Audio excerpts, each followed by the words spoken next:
Autumn in Dubuque always colors the Mississippi River with special shades of gray.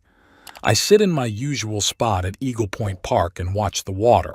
I'm 78 and I spend almost every day here, weather permitting. The bench already seems to bear the imprint of my body, wooden, old, with peeling green paint, just like myself. My name is Alan Hatch. For 36 years, I worked as an electrical engineer for Dubuque Electric, maintaining power lines and substations throughout the county. My hands still remember the touch of the tools. My brain automatically calculates the load by looking at the wires overhead. Old habits don't die. My small apartment on Laurel Street became my home after Alice and I had to sell our two-story house on the north side of town. When she became ill, money was needed for medical treatment. The apartment is in a two-story red brick house, 2 bedrooms, a living room overlooking the street, a kitchen that barely fits a table, and a bathroom with a leaky faucet. I could fix it, but for some reason I leave it as is.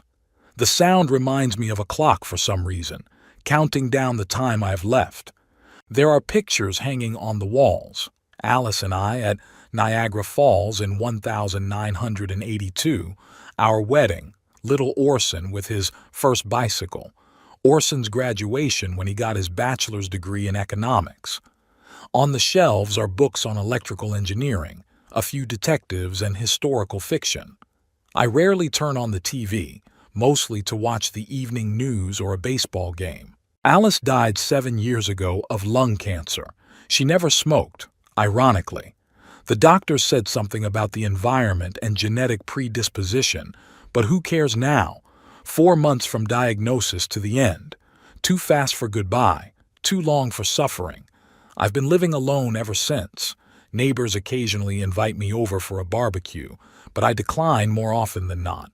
I go to church on Sundays, more out of habit than faith. Once a week I meet with former co-workers at Dan's Cafe, where we discuss politics, sports, and complain about health. Orson, my only son, visits me rarely. He lives 10 minutes away, in a new neighborhood on the outskirts of Dubuque, in a big house overlooking the river, insurance appraiser, a job that allows him to live a much better life than I did at his age. He has a beautiful wife, Prue, who works as a real estate agent. She's always well-dressed, always smiling, but I sense the falseness in those smiles. They haven't invited me to Thanksgiving or Christmas for the 3rd year in a row. "Dad, we're flying to Florida, sorry," or "we're having a company party, maybe next time." I don't insist. I've learned not to expect calls and visits. The last time they came was in February. Orson needed paperwork for a piece of land I once bought outside of town. They spent 15 minutes at my place, refused tea, and left with the papers without even asking how I was doing. I don't hold grudges. Or I try to convince myself I do. They have their own lives, and the old man father is just a reminder of age and obligation. Sometimes I think it would be easier for them if I followed Alice. They probably would have even cried at the funeral then. In recent weeks, however, something has changed. Orson suddenly started calling more often. First, once a week, then twice. Asking about his health, asking if he needed help around the house. It was strange and unusual. I'd almost forgotten what his voice sounded like when he wasn't irritated or in a hurry to end a conversation. "Daddy, how are you doing over there? Don't you miss me?" he asked me last Friday.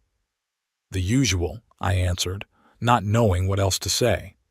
"Why?" "Just wondering. Prue and I were thinking maybe you should get out of the house more, hang out with people." I chuckled. 20 years retired and suddenly they're worried about my social life. "I'm fine, Orson. I go out with friends, I go to the park." "That's good, Dad, but, at your age it's important to stay active." There was an unnatural concern in his voice. It was like he was reading from a pamphlet called How to Talk to Old People. The calls continued. Sometimes Prue called, inquiring about my health, asking if I was taking the medications the doctor had prescribed. I couldn't understand why all of a sudden there was such a tension. The clue came yesterday. Orson called in the evening. His voice was cheerful, too cheerful. "Dad, We're having a little party this Saturday, a very important one. People from the business community are coming, Prue's clients, my co-workers. We'd really like you to come." I was quiet for a moment, waiting for a catch.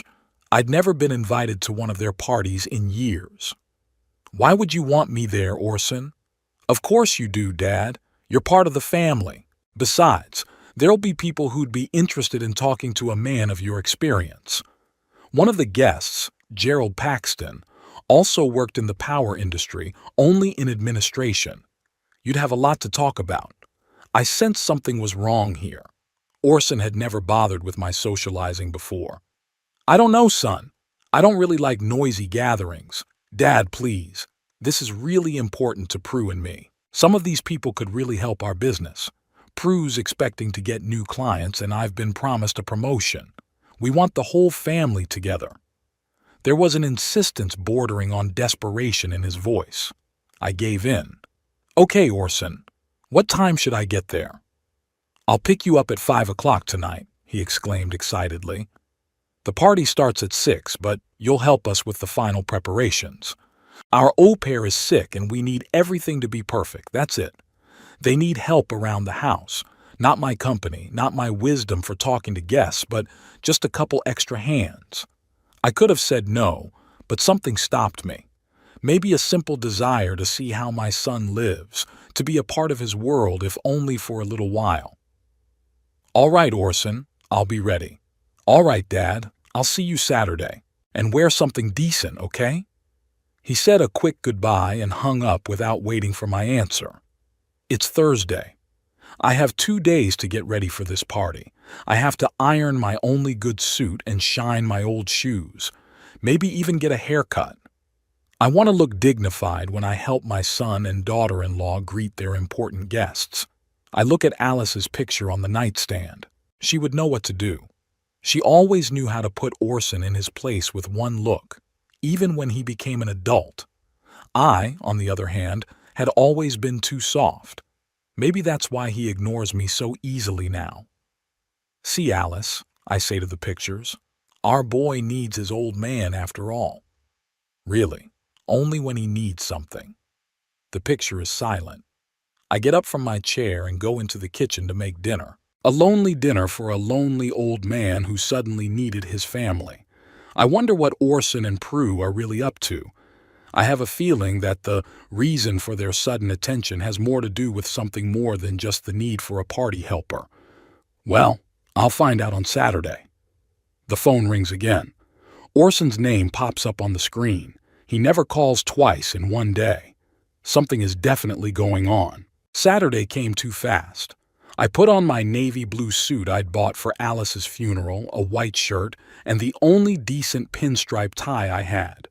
The suit hung looser on me than before. I'd lost a lot of weight in the last few years, but the shirt collar still felt tight and the knot of the tie was pressing against my throat as if warning me of something. I carefully combed my thinning gray hair and trimmed the beard I'd grown since retirement. The mirror reflected a thin old man with a straight back and a wary gaze. Alice always said my eyes gave away my thoughts. Hopefully today they would be impenetrable enough. At 5 o'clock sharp, the intercom buzzed. I went downstairs where Orson was waiting for me in his shiny black SUV. He was dressed in an expensive gray suit and a blue shirt without a tie. That's the fashion for business people nowadays, as far as I know. "Hi, Daddy." He waved at me through the window. "You look great." I got in the car and Orson drove off without waiting for me to buckle up. "Thanks for agreeing to help," he said as he maneuvered through the evening traffic. "This party is very important to Prue and me." "You still haven't told me exactly how I can help," I said, watching the familiar streets of Dubuque flash by the window. Orson took his eyes off the road for a second and gave me a quick glance. "It's no big deal, Dad. You can help with the drinks, the appetizers, serve, clean up, make sure the guests have everything. Our assistant Helen's down with the flu, and hiring someone you don't know at the last minute is a risk. And I trust you." I nodded, not knowing what to say. On the one hand, it was nice to hear that my son trusted me. On the other hand, it was strange to be invited to a family event as a substitute for a housekeeper who'd fallen ill. Who's going to be at the party? Oh, the most important people in Dubuque, Orson perked up. The Paxtons. Gerald and his wife Linda. He's the head of the energy department at City Hall. Francis Trott, who owns 3 car dealerships. The Kingsley couple, they run a chain of private clinics. And a couple of Prue's clients looking for premium real estate. I need to impress them, especially Paxton. My promotion depends on it. We turned onto a quiet street with neat houses and trimmed lawns. Orson and Prue's house stood out, 2 stories with large windows and a manicured garden. Alice and I had once dreamed of having one, but we'd always put off big purchases. First for Orson's education, then for his wedding, then for Alice's treatment. And now our son lives in our dream house, but there's no room for Alice and me. Orson parked in the driveway next to Prue's red sports car. He quickly got out of the car and headed for the front door, not even looking back to see if I was following him. I slowly climbed out of the tall SUV and followed my son, feeling a nasty tingle in my knee, an old injury that reminded me of itself before the rain. There was a pre-holiday bustle in the house. Prue scurried between the kitchen and living room, arranging flowers and checking the arrangements.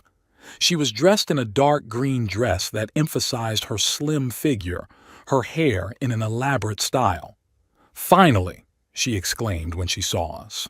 "Orson," catering called. "They're running 20 minutes late. My manicure isn't dry yet, so I can't do any slicing." She walked over to me and touched my shoulder in a quick, formal hug. "Alan, thank you for coming. You'll be a great help to us." She smelled of expensive perfume, too strong, like she'd poured half a bottle on herself. "Glad to help," I said. "What do you need to do?" Prue immediately took me by the elbow and led me into the kitchen. The spacious room with marble countertops and the latest appliances looked like something out of a magazine. On the center island were trays of sliced cheese, fruit, and some intricate appetizers. "Here," she pointed to a white apron hanging on the cabinet door. "Put this on so you don't stain your suit. When the catering arrives, you can help me put the hot appetizers on plates. In the meantime, slice some more lemon for the drinks, okay?" I put on my apron in silence. It was clean, starched, and embroidered with the logo of some restaurant, probably left over from their assistant. "You'll also make sure the guests always have full glasses," Prue continued, taking lemons out of the refrigerator. "Champagne, wine, whiskey, all on the bar in the living room. Just ask who needs a refill. And, of course, put away the used glasses and plates. Can you do that?" "I think so." I nodded, taking up the lemon slicer. "I'm not a professional bartender, but I can pour drinks." Prue didn't catch the irony in my voice. "All right." She clapped her hands together. "I knew I could count on you. Not like those temps at the agency. You have to explain everything 10 times. She scurried out of the kitchen, leaving me alone with the knife and the lemons. A few minutes later, I heard her talking to Orson in the living room. Their voices were muffled, but in the empty house the sound carried well. "Are you sure this is a good idea?" Orson asked. "Dad isn't a professional caterer after all." "It's a great idea," Prue confidently answered. "Think about it. A personal assistant in the house is a status. Paxton and Kingsley only talk about it. How hard it is to find a good servant. And we'll have a family assistant. It's so nice and unusual. Besides, your father looks quite presentable for his age. He has good manners. Much better than that Helen with her horrible accent. I froze with a knife in my hand. So that's why I'm here to pose as their family assistant, their domestic servant for status in front of rich acquaintances." "But he's 78, Orson objected. "He could get tired." "Don't be dramatic," Prue snorted. "The party will last 3 or 4 hours tops. He'll be fine. And it's a great way to show our guests that we care about family. Instead of sending an elderly father to a nursing home, we're giving him a chance to be useful. That will impress Kingsley, She talks about family values all the time. I felt the color flood my face. They were talking about me like a prop, like a thing that could be used to create the right impression. An opportunity to be useful instead of a nursing home. What a generous daughter. And after all, I was never a burden to them, never asked for anything. Even when I'd paid their college bills, their wedding, the down payment on their first apartment. Okay, Orson gave in. But let's not go overboard. Dad's still… I know, Prue interrupted him. Don't worry, it'll be perfect. He'll play along, I'm sure of it. Just imagine how it'll look when Paxton asks how long we've had such an experienced assistant, and you modestly say, "Oh, that's my dad. He's been helping us for years." It will show that we are a family that sticks together and supports each other. And that's exactly what the management of your company values, isn't it? I carefully placed the knife on the cutting board so as not to give away my presence with a clinking sound. So that's how they see my role in their lives, as a convenient way to impress the right people. I'm not a father, not a family man, but a useful prop. I took a deep breath, trying to calm myself down. Maybe I've got it all wrong. Maybe they just put it poorly. Orson had objected after all, albeit not very forcefully. The doorbell rang. The caterer had arrived. I heard Prue hurriedly go to open the door, and Orson went upstairs, apparently to change. A young guy in a uniform brought several containers of food into the kitchen and began arranging them on serving dishes. I helped him by following directions. He didn't even ask who I was. Apparently the white apron spoke for itself. When the guy left, I was alone in the kitchen, finishing the preparations. Orson came downstairs in a fresh shirt and peeked in on me. "How are you doing, Dad? Are you doing okay?" "I'm fine," I answered, trying to make my voice sound normal. "Don't worry." "That's great," he patted my shoulder. "You're really helping us out. Just help out as needed, it's no big deal." "I understand," I nodded. "And how will you introduce me to the guests?" Orson hesitated for a moment. "Well, as our assistant. Do you mind? It'll just make things easier. Otherwise, I'd have to explain why my father is serving drinks instead of sitting in the chair as the guest of honor." "And why am I not the guest of honor?" I asked bluntly. Orson averted his eyes. "Dad, this is a business party. We'll be discussing contracts, opportunities for cooperation. You'll be bored. Besides, you're the one who agreed to help." "I agreed to help, but not to be a servant," I said quietly. "No one's asking you to be a servant." Orson raised his voice, but then he realized and continued quietly. "Just help us out, okay? It's important for my career, for the future of our family." "Our family," he was referring to himself and Prue, of course. "Not me." "Okay," I said after a pause. "I'll help. For you." Orson exhaled with relief. "Thank you, Dad. I knew you'd understand." He patted my shoulder again and walked out of the kitchen. I was left alone looking at the appetizers spread out on plates. Prue's words rang in my head. Instead of sending my elderly father to a nursing home, we're giving him an opportunity to be useful. Were they really discussing the possibility of sending me to a nursing home? I am quite independent. I have no memory or self-care issues. I even still drive a car, though I rarely use it lately. I was finishing preparing the appetizers when Prue came back into the kitchen. She examined my work with a critical eye. "Not bad, Alan," she said, adjusting the toppings on some of the dishes. "Just don't forget to take off your tie and put on your apron when the guests start arriving. And please smile a lot. You look like you've come to a funeral." "Prue," I began cautiously, "I heard your conversation with Orson." She froze, then turned to me with a strained smile. "What are you talking about, Alan?" "About you planning to introduce me as your family assistant, like a servant." Prue sighed and lowered her arms. "Alan, it's just for convenience. We don't want to deceive anyone. It's just that it'll be easier.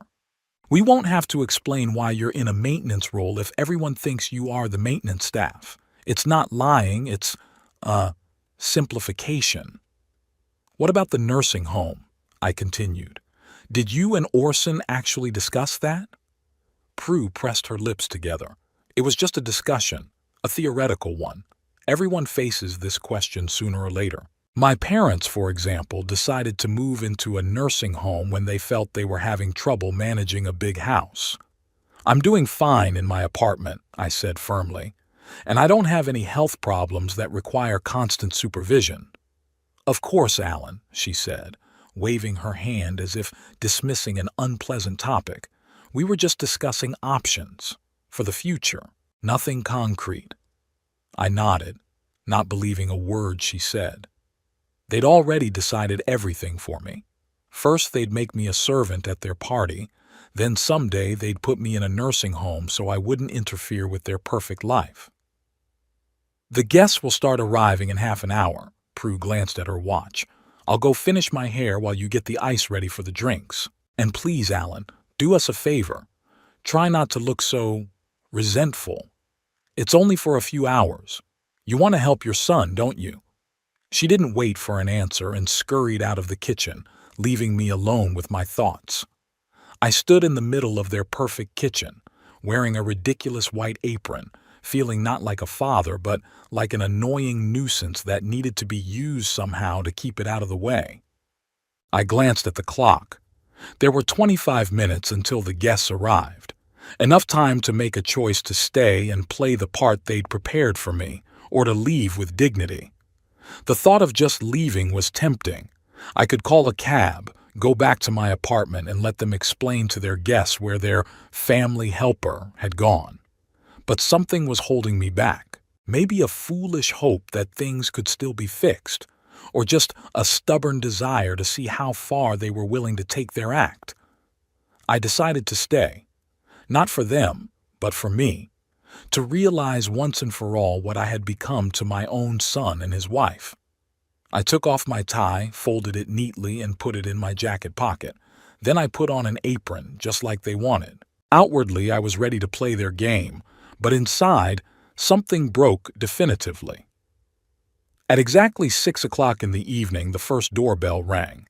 I stood in the kitchen, ready for my part, with my apron neatly tied and a tray of champagne glasses prepared in advance. I could hear Prue cheerfully greeting the first guests in the hallway, Orson joining her, the sound of admiring comments about the house.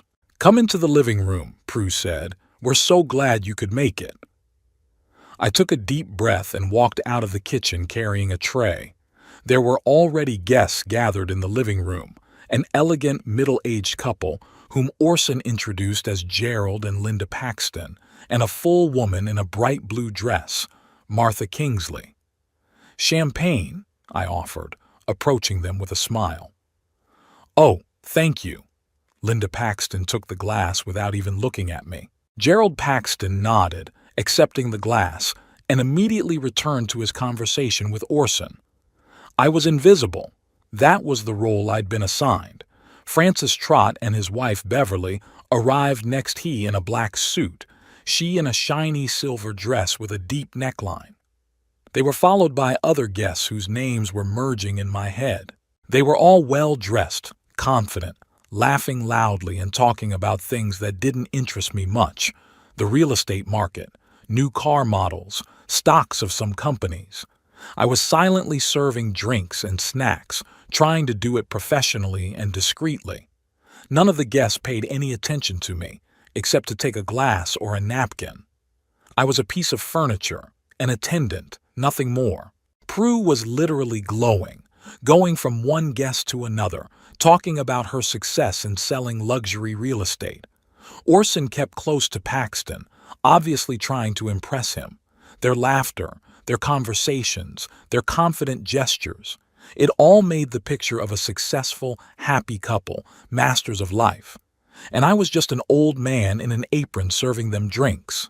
"Alan," Prue came over to me with an empty glass. "Would you please get some more ice and check the stock of white wine in the fridge?" "Sure," I nodded, taking the glass from her. I paused briefly in the kitchen to catch my breath. The noise of voices and music from the living room was muffled, and for a moment I was relieved to be alone. I filled a bowl with ice and pulled 2 bottles of white wine from the refrigerator. When I returned to the living room, there were already 15 people there. The party was gaining momentum. I noticed Orson standing with Paxton by the window, both of them with glasses of whiskey in their hands, talking animatedly. "I always say the most important thing in our business is reliability," Orson said with the tone of a seasoned professional. "Clients need to know they can count on you." "Absolutely," Paxton nodded. "I appreciate people who understand the importance of stability and traditional values." I was walking past them with a tray of canapes when Paxton noticed me and took one appetizer. "Speaking of stability," he said, "I see you and Prue have found a good assistant. It's so hard to find reliable staff these days." Orson gave me a quick glance and smiled. "Yes, we're lucky. With a servant like that, we can have parties every day." A few people around me laughed. I felt paint flood my face, but I continued to hold the tray steady, offering the appetizers with a smile. Servant. Not a helper, not a father, but a servant. That's what I had become to my son. I silently stepped back, pretending I hadn't heard that comment. Inside, I was seething with humiliation and anger, but outwardly, I remained calm. I didn't want to make a scene in front of all these people. I continued my duties, serving drinks and appetizers, cleaning up used glasses and plates. All the while, I avoided looking at Orson, afraid I wouldn't be able to hide my feelings. About 5 minutes passed. I approached a group of guests with a tray of champagne. Among them was a short man with graying temples and attentive eyes behind thin-rimmed glasses. "Thank you," he said, taking the glass from my tray. Unlike the other guests, he looked me straight in the eye. "How long have you worked for this family?" The question caught me off guard. I could have lied, backed up Orson and Prue's game, but something inside me resisted it. I'd lived honestly for too long to start lying now. "I don't work here," I answered calmly. "I'm Orson's father." The man blinked in surprise, then shifted his gaze to Orson, who was standing a few feet away, talking to the other guests. "I'm sorry. I don't understand," the man said. "Are you the host's father?" "Yes," I nodded. "Orson is my son. I'm just helping him and his wife with tonight's party since their usual assistant is sick." The man frowned, clearly confused by the situation. I didn't know. I apologize for the misunderstanding." "It's no big deal," I shrugged with feigned indifference. "It was nice to meet you." I moved away to the other guests, but out of the corner of my eye I saw the man approach his companion and say something quietly in her ear. She raised her eyebrows in surprise and glanced in my direction. This was the beginning. Information began to spread around the room like circles on water from a thrown stone. I could see people whispering, casting glances at me, then looking at Orson and Prue. The atmosphere in the room was slowly changing, becoming tense, awkward. Prue seemed to notice the change in mood. She quickly approached me as I was heading for the kitchen with an empty tray. "What's going on?" she hissed through her teeth, keeping a smile on her face for her guests. "People are acting weird. Did you say something?" "Nothing in particular," I answered. "Just the truth. That I'm your father-in-law, not your servant." Prue's face froze, her smile strained. "Why did you do that? We had an agreement." "No, Prue," I shook my head. "We didn't agree that I would lie about who I was. You and Orson decided that for me." I left her standing there with her mouth open and went into the kitchen. There, I set the tray on the countertop and leaned against it for a moment, feeling my heart pounding. I wasn't going to make a scene, but I couldn't keep playing the role of servant. Orson came into the kitchen, his face red with anger. "What have you done?" he asked quietly but with obvious rage in his voice. "Why did you tell everyone you were my father?" "What was I supposed to do, Orson?" I answered just as quietly. "Lie? Pretend to be your employee? A servant, as you put it." "That's not what I meant." He ran a hand through his hair. "It was just a figure of speech. I didn't mean to offend you." "You didn't?" I looked him straight in the eye. Then why didn't you introduce me as your father from the beginning?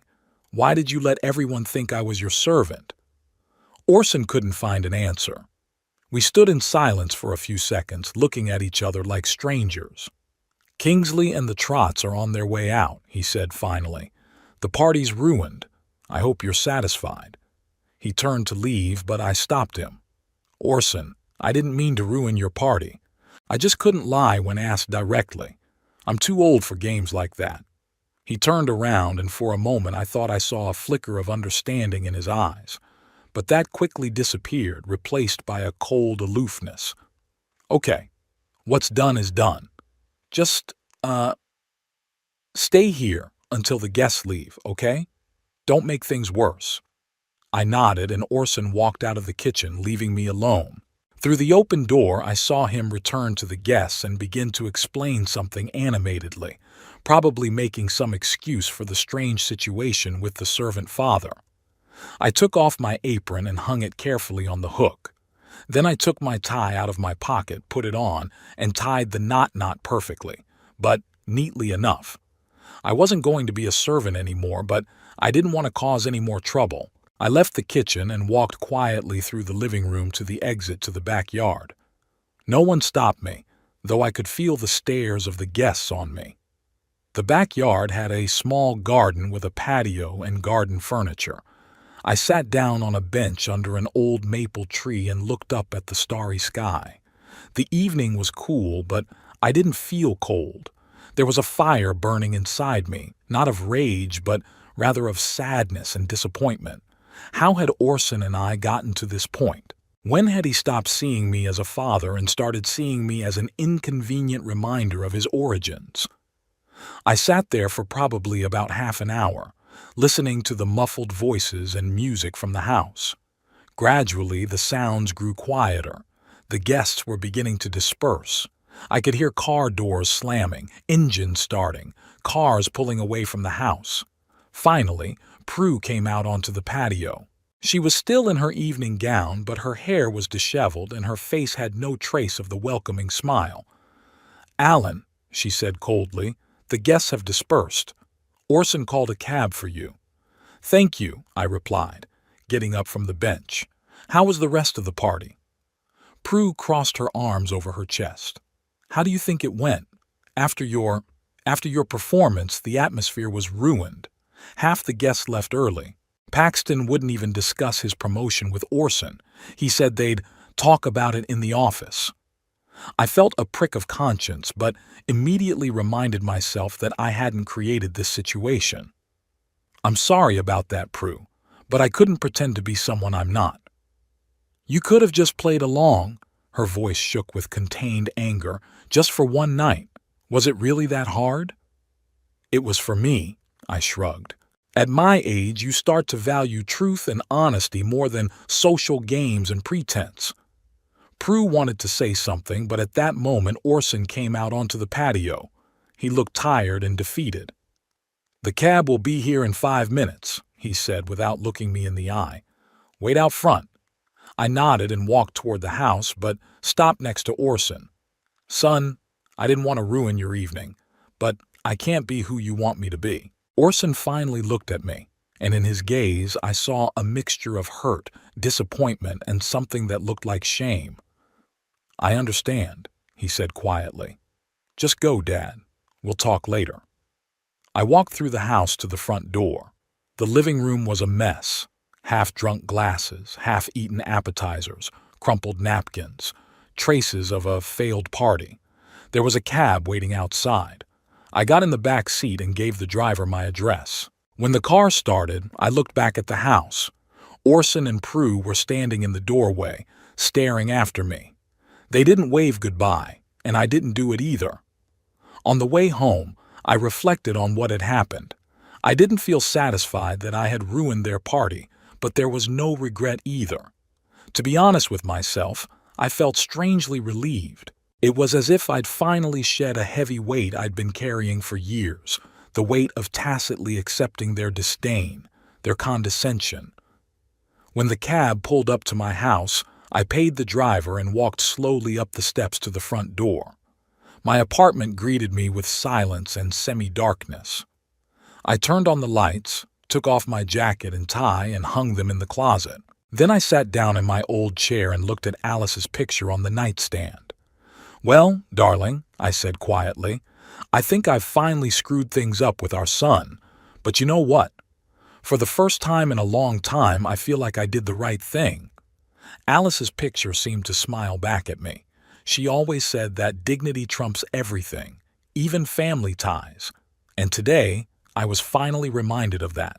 The word slowly spread among the guests that I was not a hired hand, but the father of the owner of the house. Their facial expressions changed from surprise to embarrassment and then to awkwardness. Some of them cast disapproving glances at Orson and Prue, others tried to pretend that nothing had happened. But the party atmosphere was hopelessly spoiled. The cab pulled up in front of my house and I slowly got out of the car. I hadn't had a chance to close the door yet when my phone rang. Orson's name popped up on the screen. I sighed, paid the driver, and only then answered the call. "Yeah, Orson." "Dad, Prue and I want to talk to you." My son's voice sounded strained. "We're coming out to your place." "Now?" I looked at the clock. It was almost 11 o'clock at night. "Yes, now," he cut him off. "It's important." Before I could answer, Orson had already hung up. "Well then, we'll talk tonight." I went up to my apartment, turned on the light, and put the kettle on. Not that I was going to offer tea to Orson and Prue, but a hot drink would help me gather my thoughts. 20 minutes later, the doorbell rang. I opened it and saw Orson and Prue, still in their dressy clothes from the party, but with tired and annoyed faces. "Come in." I stepped aside, letting them in. They made their way into the living room but didn't sit down. Prue stood with her arms crossed over her chest, and Orson paced nervously around the room as if unable to find a seat. "Dad, do you realize what you've done?" Orson began without preamble. "You've completely ruined our party." "I wasn't trying to ruin your party," I replied calmly. "I just answered honestly to the question I was asked." "You could have lied," Prue intervened. "You could have just backed up our story." One night, Alan. Just one night of pretending for the sake of your son's future. Was it really that hard? I looked at her, then at Orson. All I saw in their eyes was accusation and disappointment, no understanding, no remorse for the fact that they themselves had put me in such a humiliating position. "Yes, Prue, it was hard," I said quietly. "It's hard to stand there in my apron and hear my own son call me a servant. It's hard to feel like a prop you pulled off the shelf to impress your important friends." "I didn't call you a servant," Orson objected. "It was just a joke, a figure of speech." "It wasn't a joke to me," I shook my head. "And judging by the reaction of your guests, they didn't take it as a joke either." Prue nervously fixed her hair. "Do you have any idea how much damage you've done to our reputation? The Paxtons and Kingsley aren't just guests. They're powerful people in our town. They might think that we're mistreating our elders, that we're disrespectful, that we're—" "Aren't we?" I interrupted her. "Don't you treat me badly. Wasn't what you did today disrespectful?" Orson stopped and turned to me. "Dad, we invited you to our party. We asked you to help and you said yes. No one made you put on an apron and serve drinks. You didn't invite me as a guest. You didn't invite me as a father. You invited me as free labor," I objected. "You didn't even introduce me to your friends. You let them think I was your employee." "That simplified everything." Prue splashed her hands. "No one needed extra explanations. It was just practicality, not disrespect." I took a deep breath, trying to remain calm.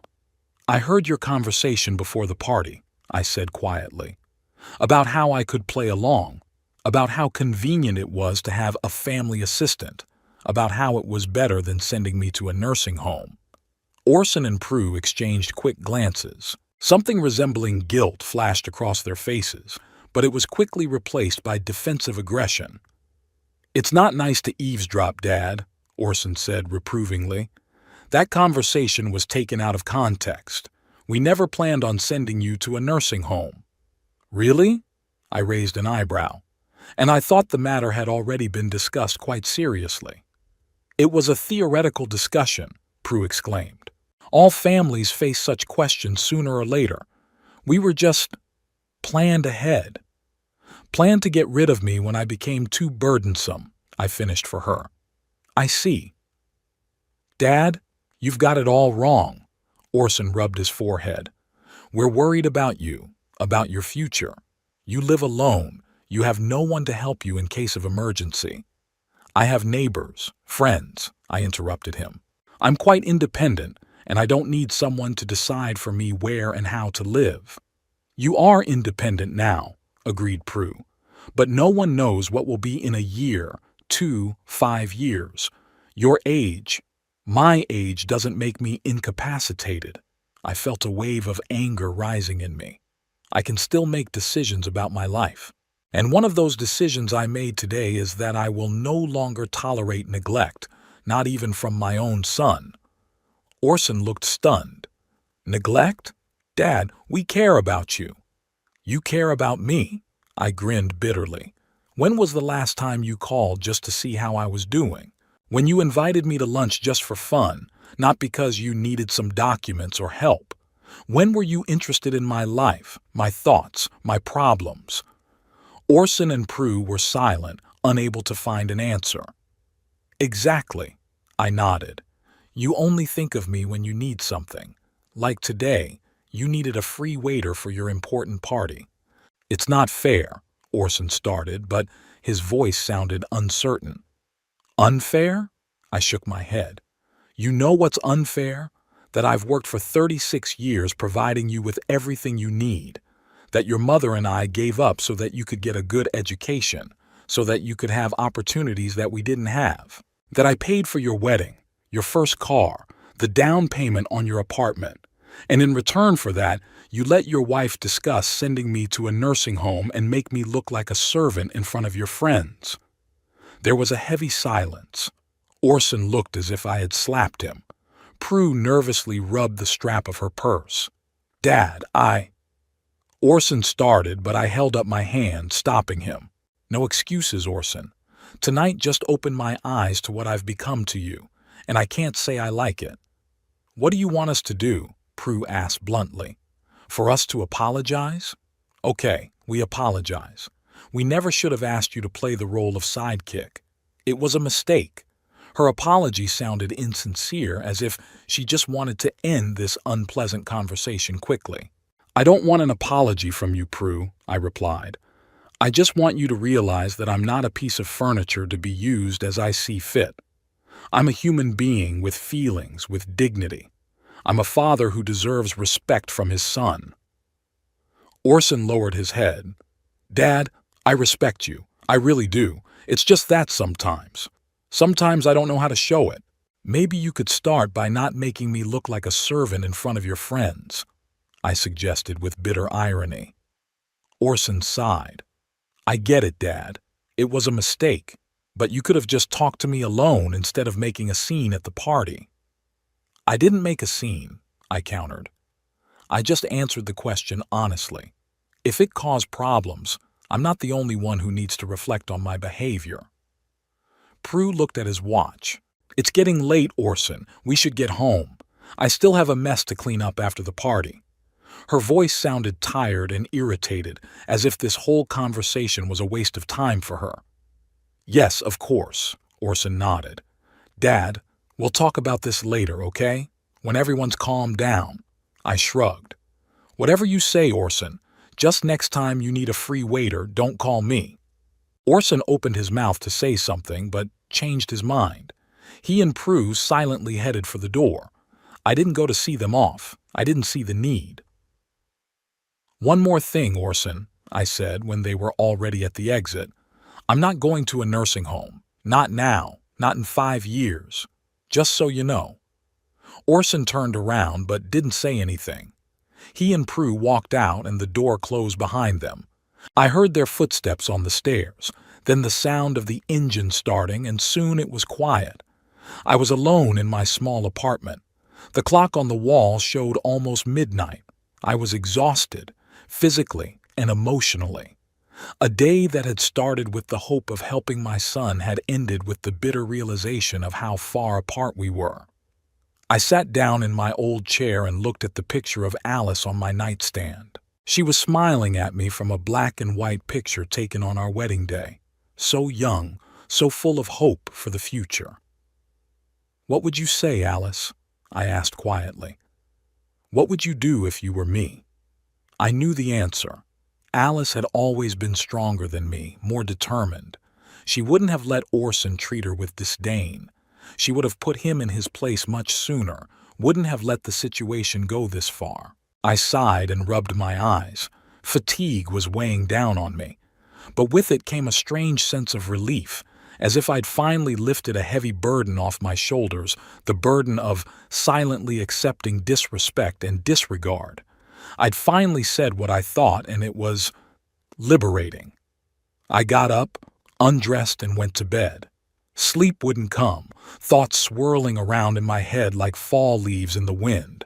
I thought about how Orson and I had come to this state of affairs. When did my little boy, who I taught to ride his bike, turn into this stranger, ashamed of his father? Maybe I was too lenient a parent. Maybe I allowed him too much, forgave him too much. Or maybe I was too strict, and now he's taking revenge on me for it. No, it's not that. It's about the values he's chosen for himself. In a world where success is measured by money and status, the old father with his outdated principles becomes an inconvenient reminder of his humble origins.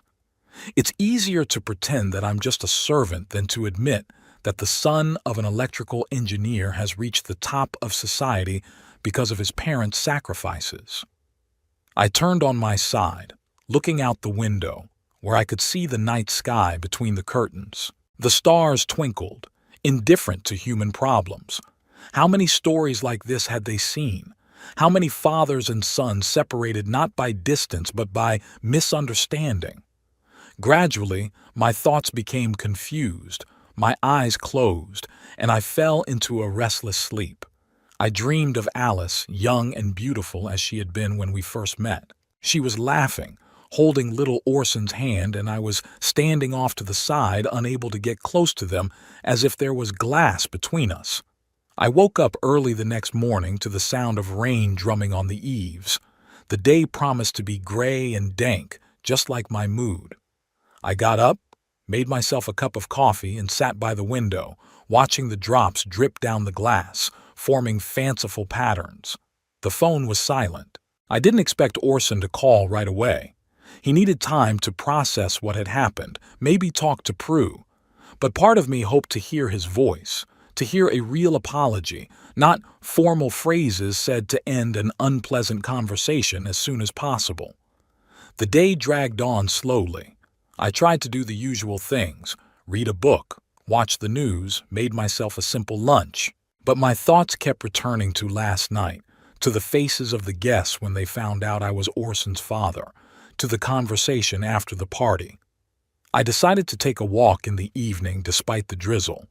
The fresh air would help clear my head. I put on my raincoat, grabbed an umbrella, and went outside. Dubuque looked melancholy in the rain, but beautiful in its own way.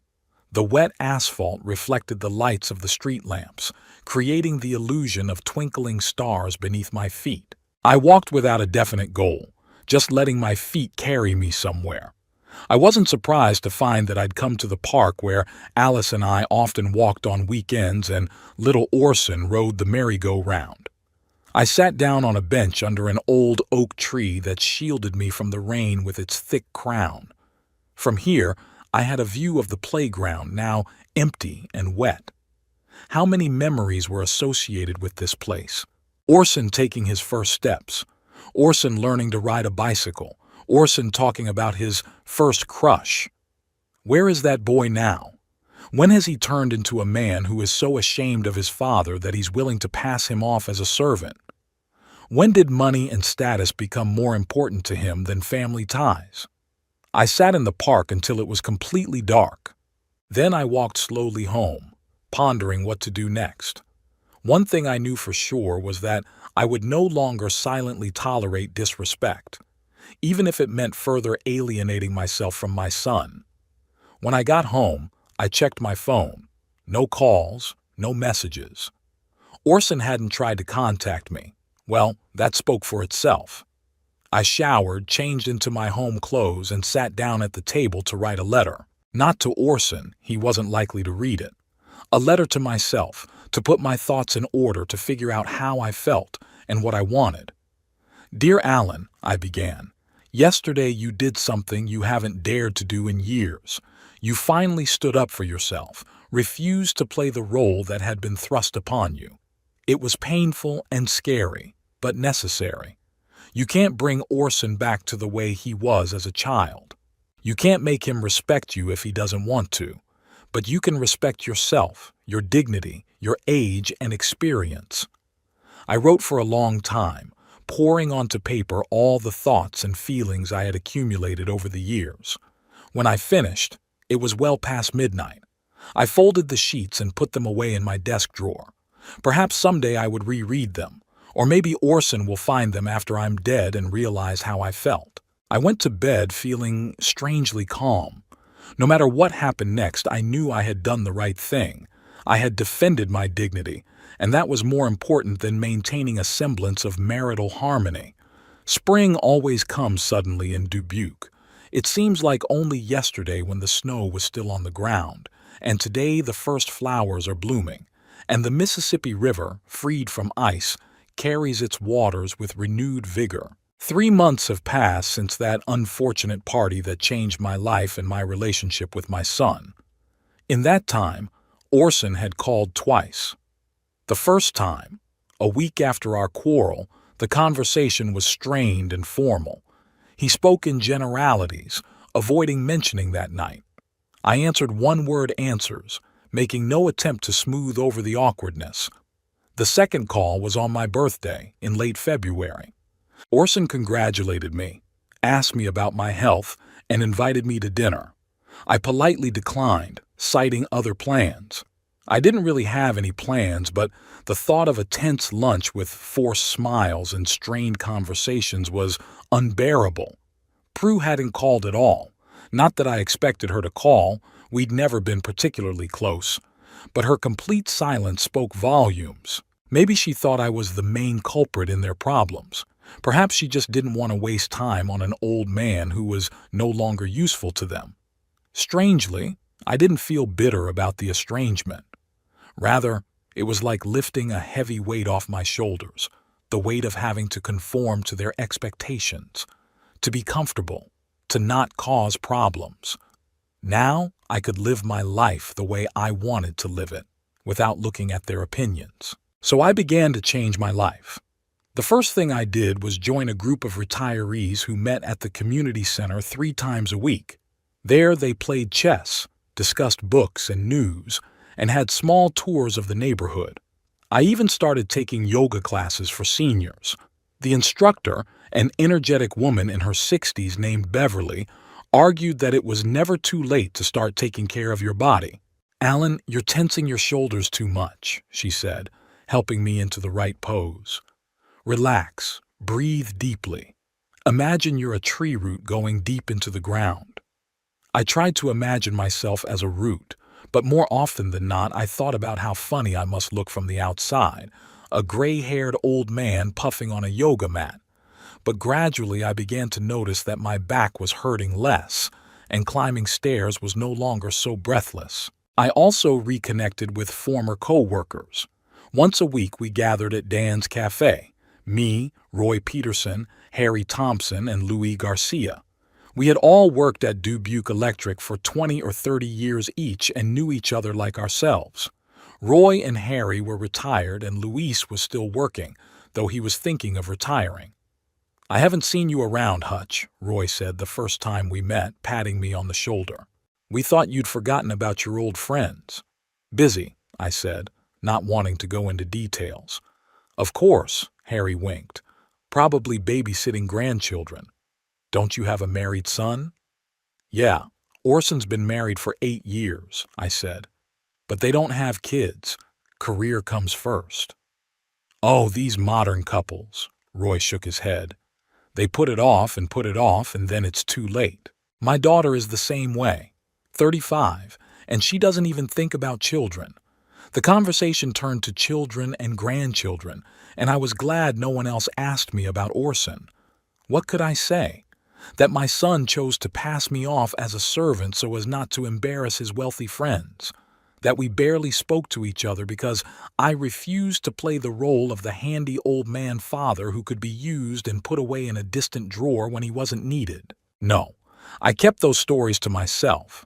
Instead, I listened to friends' stories about their families, laughed at old jokes, recalled funny incidents from our working lives, and gradually I felt myself returning to the Alan Hatch who always knew his own worth, who wasn't afraid to speak his mind, who was a respected man, not just someone's father.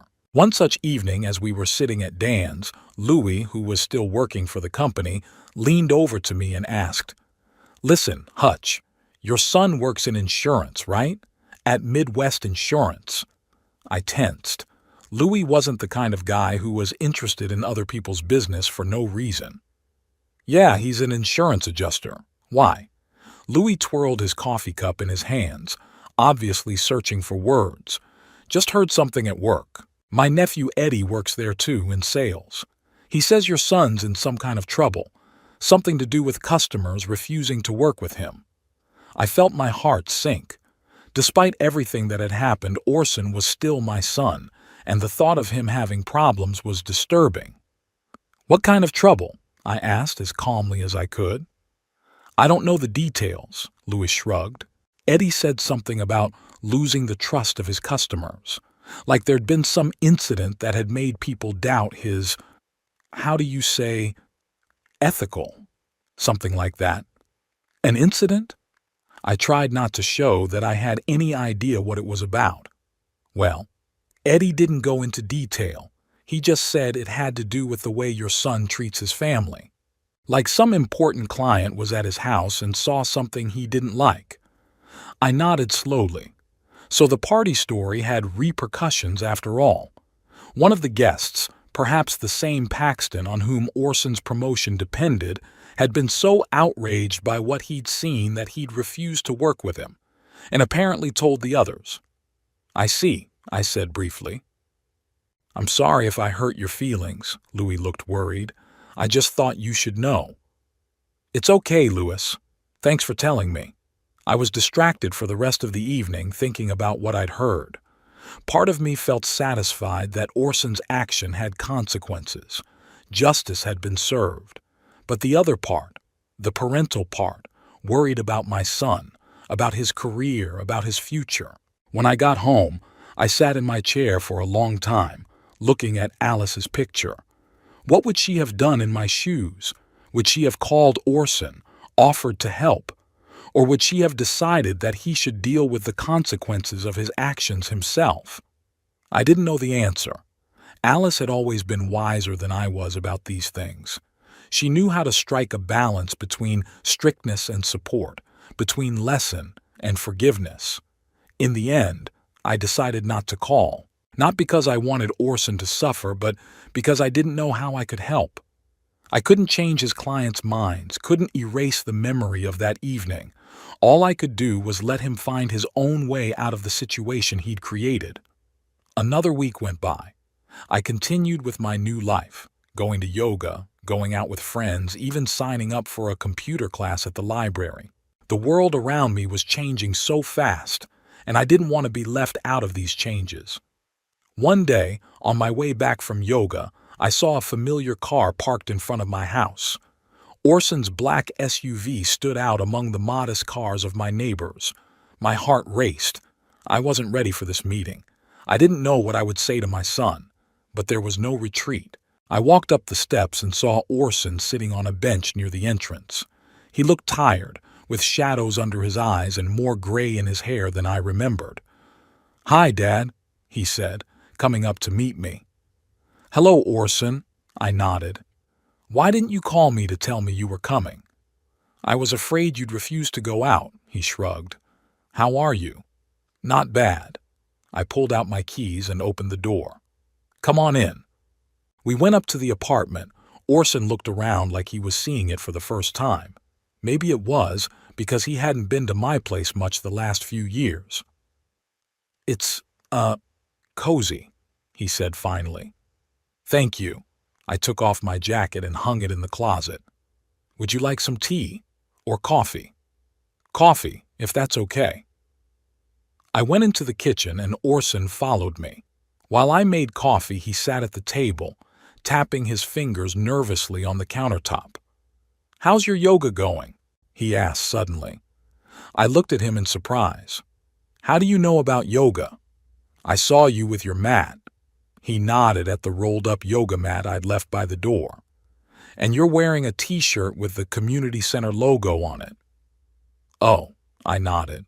"Yeah, I work out 3 times a week. Helps with my back." "That's good," Orson nodded. "I'm glad you're, doing something useful." I put a cup of coffee in front of him and sat down across from him. "Orson, why did you come here?" He took a sip of coffee, clearly delaying the moment of answer. "I wanted to apologize," he said finally. "For the other night, for what Prue and I did to you. It was wrong." I remained silent, waiting for him to continue. Orson sighed. "I know that a simple sorry won't fix everything, but I'm really sorry. We shouldn't have put you in this position." "What made you change your mind?" I asked you bluntly. 3 months ago you thought I was wrong, that I was the one who ruined your party." Orson lowered his eyes. "A lot has changed in those months, Dad. I've been having problems at work." "I heard that," I nodded. "Clients are refusing to work with you?" He looked up in surprise. "How do you know?" "It's a small town. Rumors spread fast," I shrugged. "What happened?" Orson sighed. "After that party, Paxton refused to work with me. Said he couldn't trust a man who treated his father like a servant. And Paxton's a powerful man, you know. People listen to what he has to say. One by one, clients started moving on to other appraisers. The promotion I'd hoped for went to someone else." "I'm sorry," I said sincerely. "You are?" Orson looked at me with surprise. "I thought you'd be, well, happy. That justice had been served." "I take no joy in your problems, Orson." I shook my head. "You're my son, no matter what." He nodded, and for a moment I thought there were tears in his eyes. "Thank you, Dad. It means a lot to me." We sat in silence for a while, drinking coffee and looking out the window where the spring sun played on the young leaves of the trees. "How's Prue?" I finally asked. "Fine," Orson shrugged his shoulders. "She's working hard. It's her hot season in real estate." "Does she know you're here?" "Yeah," he nodded. She's sorry about what happened, too. It's just harder for her to admit it out loud." I nodded understandingly. Prue had always been a proud woman who couldn't admit her mistakes. "Dad," Orson looked me in the eye, "I'd like to make things right. I'd like to get our relationship back. I miss you." I sighed. Part of me wanted to agree right away, to forget the hurt, to go back to the way things were. But another part of me remembered the years of neglect, remembered the humiliation of that party, remembered Prue's cold eyes when she accused me of ruining their reputation. "Orson, I miss you too," I said finally. "But I'm not sure we can just go back to the way things were. Too much has changed." "What do you mean?" He frowned. "I mean that I've changed myself," I explained. "Over the months, I've realized that I no longer want to be just a convenient father, someone to remember when I need help and forget when I don't. I want a relationship based on mutual respect. I want to be a part of your life not as a servant or a burden, but as your father, as a man with his own dignity and voice." Orson was silent, considering my words. "I understand," he said at last, "and I'm ready for that kind of relationship. I really am, Dad. These months have taught me a lot." "I hope so," I nodded. "But we need time. You can't fix years of estrangement in one conversation." "I know," he sighed. "But can we start? Maybe you could come over for lunch on Sunday. Without Prue, she'll be at her parents'." Just you and me. We'll talk, watch baseball. Just like old times. I've been thinking. Part of me still wondered if it was too soon. But the other part, the part that would always love my son no matter what, wanted to give him a chance. Okay, I agreed. Sunday. But I'll take the bus so you don't have to pick me up. I can pick you up, Dad. It's no problem. I know. I nodded, but I want to come on my own terms. Orson nodded understandingly. Whatever you say. I'll expect you at 1 o'clock. He finished his coffee and stood up. I have to go. I have a meeting with a client at 3. Thanks for the coffee, Dad, and for listening. I walked him to the door. Orson suddenly turned around and hugged me tightly, as he had when he was a child, when he was not shy about showing his feelings. I love you, Daddy, he said quietly.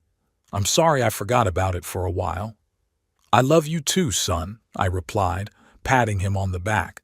Always have and always will. Orson left, and I stood at the window, watching him get into the car and drive away. Feelings overwhelmed me: relief, hope, wariness, love. I didn't know if we could rebuild what had been destroyed. I didn't know if Orson had truly changed, or if he was just afraid of the consequences of his actions. But I was willing to give him a chance. I went back to the table and picked up Alice's picture. What do you think, dear? I asked quietly. Should I trust him this time? Alice was silent, but I thought I knew her answer. She had always believed in forgiveness, in the possibility of change, in the power of love to overcome all obstacles. But she also believed in dignity and self-respect. I put the photograph back in its place and walked to the window. Spring was in full swing in Dubuque. The trees were covered with a green haze.